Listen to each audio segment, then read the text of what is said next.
Assalamualaikum warahmatullahi wabarakatuh. Perkenalkan, nama saya Imro'atus Solikah, NIM 234112024 dari kelas 2A Program Studi Pemasaran Digital jurusan Administrasi Bisnis Politeknik Negeri Madiun.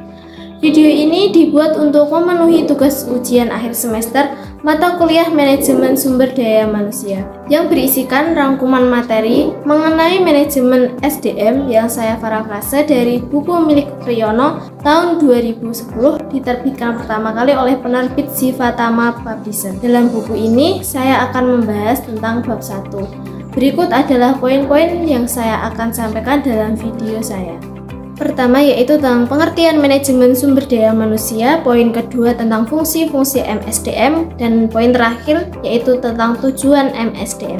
Poin pertama yaitu tentang pengertian manajemen sumber daya manusia atau MSDM. Organisasi memiliki berbagai macam sumber daya seperti input untuk diubah menjadi output berupa barang atau jasa. Sumber daya tersebut meliputi modal atau uang, teknologi untuk menunjang proses produksi, metode atau strategi yang digunakan untuk beroperasi, manusia, dan sebagainya. Di antara berbagai macam sumber daya tersebut, manusia atau sumber daya manusia merupakan elemen yang paling penting. Merencanakannya, mengelola dan mengendalikan sumber daya manusia dibutuhkan suatu alat manajerial yang disebut manajemen sumber daya manusia atau MSDM. MSDM dapat dipahami sebagai suatu proses dalam organisasi serta dapat pula diartikan sebagai suatu kebijakan atau politik. Poin kedua yaitu fungsi-fungsi MSDM. Terdapat beberapa macam fungsi utama MSDM. Di dalam buku ini ditemukan 5 fungsi yaitu: pertama, perencanaan untuk kebutuhan SDM. Fungsi perencanaan kebutuhan SDM setidaknya meliputi 2 kegiatan utama yaitu perencanaan dan peramalan permintaan tenaga kerja organisasi baik dalam jangka pendek maupun jangka panjang. Analisis jabatan dalam organisasi untuk menentukan tugas, tujuan, keahlian, pengetahuan, dan kemampuan yang dibutuhkan. Kedua fungsi tersebut sangat esensial dalam melaksanakan kegiatan MSDM secara efektif. 2. Staffing sesuai dengan kebutuhan organisasi. Setelah kebutuhan SDM ditentukan, langkah selanjutnya adalah mengisi formasi yang tersedia. Dalam tahap pengisian staf ini, terdapat 2 kegiatan yang diperlukan yaitu penarikan atau rekrutmen calon atau pelamar pekerjaan, pilihan atau seleksi para calon atau pelamar yang dinilai paling memenuhi syarat. Umumnya, rekrutmen dan seleksi diadakan dengan memusatkan perhatian pada ketersediaan calon tenaga kerja baik yang ada di dalam organisasi eksternal maupun dari dalam organisasi internal. Yang ketiga yaitu penilaian kinerja. Kegiatan ini dilakukan setelah calon atau pelamar dipekerjakan dalam kegiatan organisasi. Organisasi menentukan bagaimana sebaiknya bekerja dan kemudian memberi penghargaan atas kinerja yang dicapainya. Sebaliknya, organisasi juga harus menganalisis jika terjadi kinerja negatif di mana pekerja tidak dapat mencapai standar kinerja yang ditentukan. Dalam penilaian kinerja ini, dilakukan 2 kegiatan utama yaitu penilaian dan pengevaluasian perilaku pekerja, analisis dan pemberian motivasi perilaku pekerja.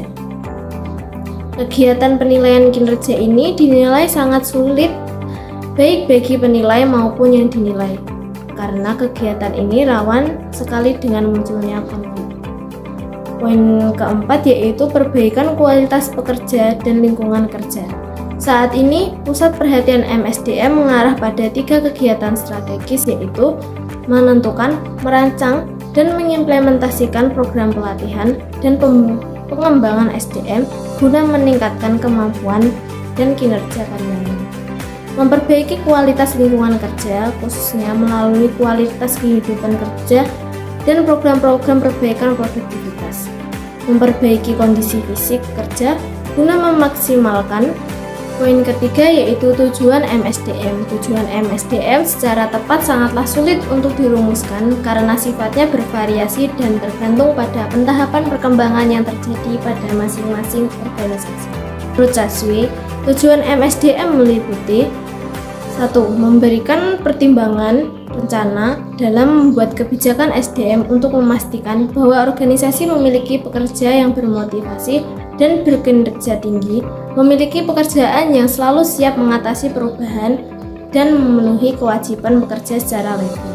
Kedua, mengimplementasikan dan menjaga semua kebijakan dan prosedur SDM yang memungkinkan organisasi mampu mencapai tujuannya. Ketiga, membantu dan mengarahkan keseluruhan organisasi dan strategi, khususnya yang berkaitan dengan implikasi SDM. Keempat, memberi dukungan dan kondisi yang akan membantu manajer untuk mencapai tujuannya. Kelima, menangani berbagai krisis dan situasi sulit dalam hubungan antara pekerja untuk meyakinkan bahwa mereka tidak menghambat organisasi dalam mencapai tujuannya. Kesimpulan yaitu secara konseptual, MSDM berbeda dengan manajemen personalia. MSDM dibutuhkan untuk merencanakan, mengelola, dan mengendalikan SDM. Terdapat 5 fungsi utama MSDM yaitu perencanaan SDM, staffing, penilaian kinerja, perbaikan kualitas pekerja dan lingkungan kerja, dan pencapaian efektivitas hubungan kerja. Tujuan MSDM bervariasi menurut konteks organisasi. Tidak ada teori dalam MSDM, namun demikian di belakangnya berdiri sejumlah teori dari berbagai disiplin ilmu MSDM bersifat multidisipliner. Sekian video tugas UAS mata kuliah Manajemen Sumber Daya Manusia dari saya. Apabila ada kurang dan salahnya saya mohon maaf. Wassalamualaikum warahmatullahi wabarakatuh.